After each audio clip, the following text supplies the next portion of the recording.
और नन्ना सा तोते का बालक ओम ओम बोल रहा है। श्री हरि। अरे महाआसन पे महादेव जी बैठे आसन मान, और अमर कथा जब लगे सुनाने गौरा गोत्र पुरार उमा के पड़ गए श्रोता, ऊपर आ गए तोता उमा के पड़ गए श्रोता, ऊपर आ गए तोता। महाआसन पे महादेव जी बैठे आसन मान, अमर कथा जब लगे सुनाने गौरा गोत्र पुरार उमा के पड़ गए श्रोता, ऊपर आ गए तोता उमा के पड़ गए श्रोता, ऊपर आ गए तोता।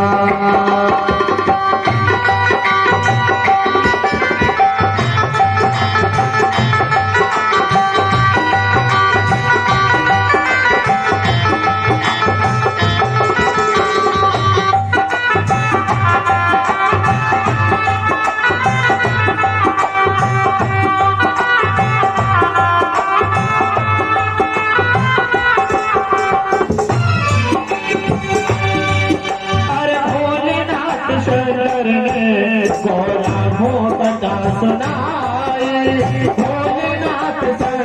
ने गौरा को कथा सुनाई, कथा हुई ना पूरी और नींदों माँ को आई, कथा हुई ना पूरी और नींदों माँ को आई।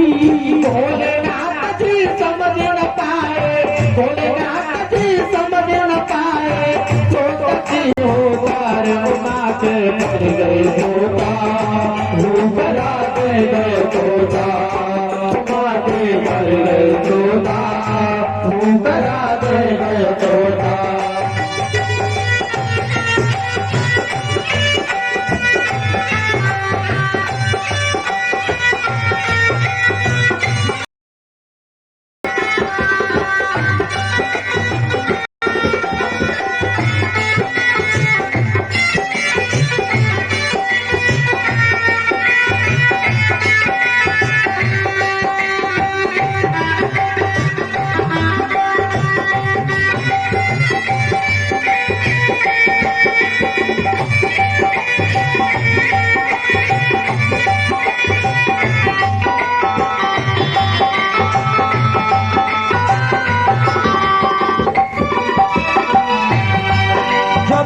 दस गौरा जागी अब सोच हुआ है भारी, जब दस गौरा जागी अब सोच हुआ है भारी।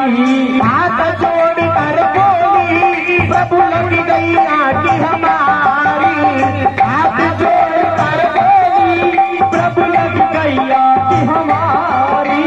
आदि कथा सुनिए हमने, आदि कथा सुनिए हमने, आदि है बरकरार उमा के पड़ गए तोता, ऊपर आ गए तोता उमा के पड़ गए तोता, ऊपर आ गए तोता।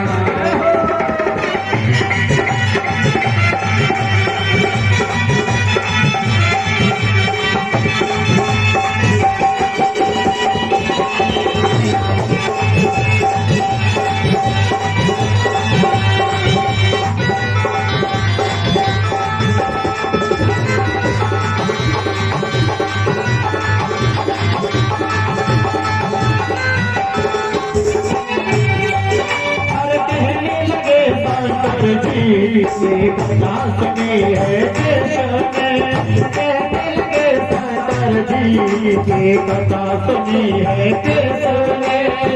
जिंदा ना छोड़ूंगा ये दिया हूँ राज सोने, जिंदा ना छोड़ूंगा ये दिया हूँ राज सोने। आगे आगे तोता दौड़े, आगे आगे तोता दौड़े, पीछे से बधार उमा के पड़ गए तोता, ऊपर आ गए तोता उमा के पड़ गए तोता, ऊपर आ गए तोता।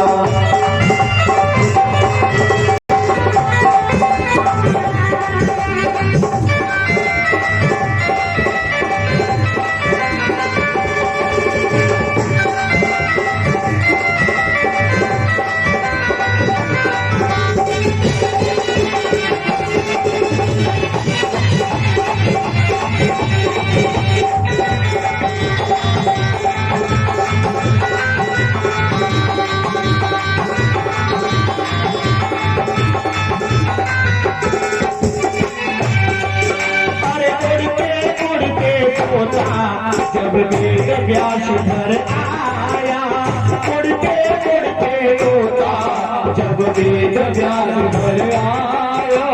वेद व्यास की पत्नी के गर्भ में जाए समाया, वेद व्यास की पत्नी के गर्भ में जाए समाया। नाम बड़ा सुखदेव जी इनका, नाम बड़ा सुखदेव जी इनका, मीरा अपरंपार उमा के कर गए तोता, वो कला कर गए तोता, उमा के कर गए तोता, वो कला के गए तोता। आसन में महादेव जी एक आसन अमर कथा जब लगे सुनाने, घोरा बात मुरार उमा के कर गए तोता, वो कला कर गए तोता, उमा के कर गए तोता, वो कला कर गए तोता। बोल वृंदावन हरि लाल की जय। कहते हैं श्रोताओ, जैसे माँ पार्वती को निद्रा ने घेरा, आज वो नन्ना सा तोते का बालक ओम ओम होने लगा। बड़ी आनंदमयी कथा श्रवण कर रहा है वो नन्ना सा बालक।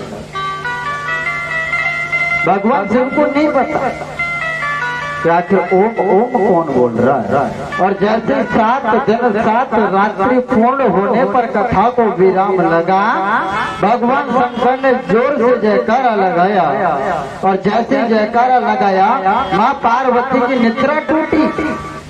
और जैसे माँ पार्वती की निद्रा टूटी, माँ पार्वती हड़बड़ाती हुई कहने लगी, भगवान आखिर भगवान राम को सीता मिली या नहीं मिली। भगवान शिव ने कहा, क्या कह रही है, सीता मिली या नहीं मिली? बोले कथा तो पूरी हो गई।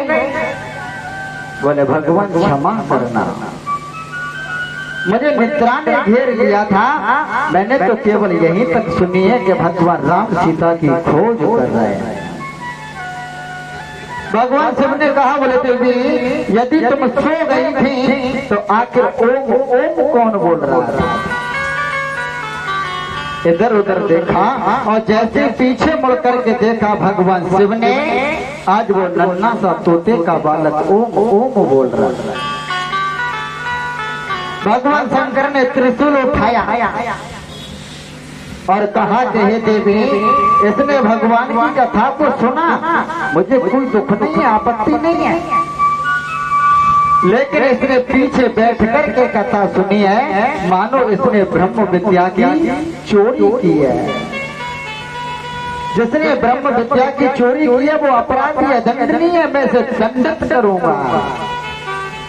आज भगवान शिव त्रिशूल लेकर के जैसे उस नन्हे से बालक को मारने के लिए हुए, आज वो नन्हा सा तोते का बालक पूरे वेग के साथ कैलाश पर्वत से उड़ने लगा।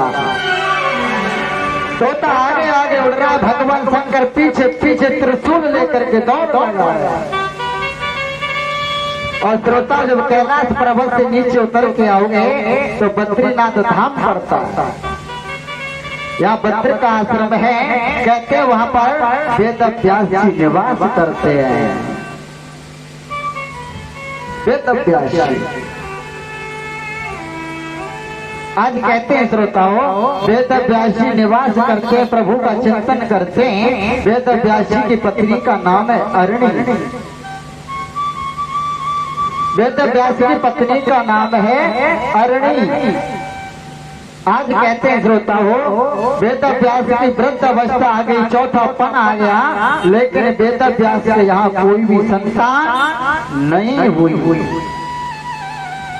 आज वो अरणी देवी अपने पति से वार्तालाप कर रही है, बोले प्रभु चौथापन आ गया, बुढ़ापा आ गया, लेकिन अभी तक कोई संतान नहीं हुई। आपस में दोनों पति पत्नी बैठ कर के वार्तालाप कर रहे थे, वेद व्यास और उनकी पत्नी अरणी। आज कहते हैं श्रोताओं, वही नन्हा सा तोते का बालक उड़ता हुआ आने लगा, और जैसे बद्रीनाथ धाम में आया, बद्र का आश्रम में पहुंचा, आज अरणी देवी को झुमाई आती है। जो ग्रामीण भाषा में कहते हैं उवासी। और जैसे अरणी को उवासी आई, अरणी को झमाई आई, अरणी का मुख खुला, आज वो नन्ना सा तोते का बालक अरणी के मुख में होकर के अरणी के गर्भ में चला गया। अरणी के गर्भ में प्रवेश पाया उस नन्हे से तोते के बालक ने। भगवान से बातें बेटा प्यार से पूछा, मेरा यहाँ एक चोर आया है, तुमने देखा है क्या? बोले क्या चोरी की? बोले बोले अमर कथा को सुना है, मैं उसे जीवित नहीं छोड़ूंगा। बेटा व्यास ने कहा, बोले प्रभु जिसने अमर कथा का पान कर लिया उसे आप क्या मार सकते हो? भगवान शंकर वापस हुए हैं। श्री सूत जी महाराज कह रहे हैं कि हे सौनकादिक ऋषियों, आज वो नन्ना सा तोते का बालक माता अरणी के गर्भ में 12 वर्ष तक निवास करता है। लेकिन श्रोताओं केशव डोंगरे जी महाराज की पुस्तक में लेख मिला है कि इसी नन्हे से बालक ने 16 वर्ष तक अरणी के गर्भ में निवास किया। और भागवत महापुराण के अंदर सुखदेव के जन्म की कथा नहीं है, पद्म पुराण से ली गई है सुखदेव जन्म की कथा, भागवत में कहीं नहीं है। लेकिन कहते हैं श्रोताओं, आज यही नन्हा सा बालक तोता अपनी माता अरणी के गर्भ में 12 वर्ष तक रहा। आज गर्भ के अंदर से वेद ध्वनि आने लगी। माता अरणी के गर्भ का तेज बढ़ने लगा। माता अरणी के गर्भ का तेज इतना बढ़ा मानो सूर्य और चंद्रमा का भी तेज उनके सामने फीका पड़ गया। 12 वर्ष हो गए मात्र गर्भ में। माता अरणी अपने पति वेद व्यास से कहती है, बोले भगवान हर जीव गर्भ की बुराई करता है। हर वेद शास्त्र कहते हैं कि गर्भ में जीव को अत्यंत दुख कष्ट पीड़ा उठानी पड़ती है, लेकिन ये बालक तो गर्भ से बाहर निकलने का नाम ही नहीं लेता। 12 वर्षों के नाम ही नहीं लेता गर्भ से बाहर आने का। आज वेद व्यास ने मंत्र शक्ति के द्वारा अपने जो गर्भ था उस बेटे से कहा कि बेटा आप गर्भ से बाहर निकल आओ। तुम्हारी माँ को पीड़ा होती है, कष्ट होता है, दुख होता है। अंदर से आवाज आती है, बोले पिताजी मैं गर्भ से बाहर निकल के नहीं आऊंगा।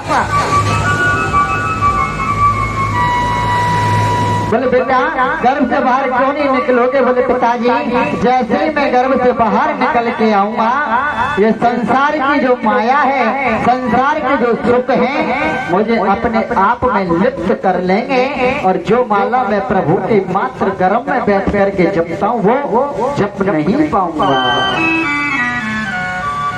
मैं नहीं आना चाहता, मुझे तो गर्भ ही अच्छा है। गर्भ में बैठ कर के प्रभु का नाम तो ले लेता हूँ, बाहर निकलते ही संसार की माया मुझे चक्कर लेगी। बार बार आग्रह करते बेटा व्यास, बेटा मैं तुझे वचन देता हूँ, तुझे विष्णु की माया का असर नहीं होगा, तुझे माया नहीं सताएगी। लेकिन अंदर से आवाज आती है कि पिताजी यदि मायापति विष्णु आकर के ये कहे कि बेटा तुझ पर मेरी माया का असर नहीं होगा तो ही मैं माँ के गर्भ से बाहर निकलूंगा, अन्यथा बाहर नहीं आ सकता। आज कहते हैं श्रोताओं, भक्त के सामने परमात्मा पग पग पर झुका है। आज नारायण भगवान को आना पड़ा। नारायण भगवान ने कहा कि बेटा तुम गर्भ से बाहर निकल के आओ, मैं तुम्हें वचन देता हूँ कि तुम्हें मेरी माया नहीं सताएगी, तुम्हें संसार के जीव जंतु अपने आप में विलुप्त नहीं करेंगे। आज विष्णु भगवान के कहने पर श्रोताओं अरणी के गर्भ से उस नन्हे से तोते का बालक जो गर्भ में गया था, आज उसने मानव रूप धारण करके धरा धाम पर प्रकट हुए। बोले श्री सुखदेव जी महाराज की जय हो। आज सुखदेव जी महाराज मात्र गर्भ से बाहर निकल के आए हैं। और कहते हैं श्रोताओं, आज गर्भ से बाहर निकलते ही सुखदेव जी महाराज ना तो ये देखा कि मेरी माँ कौन है, सुनना। आज कहते हैं श्रोताओं, उस नन्हे बालक ने ओम ओम बोलना प्रारंभ कर दिया। आज भगवान शिव कथा सुना रहे हैं।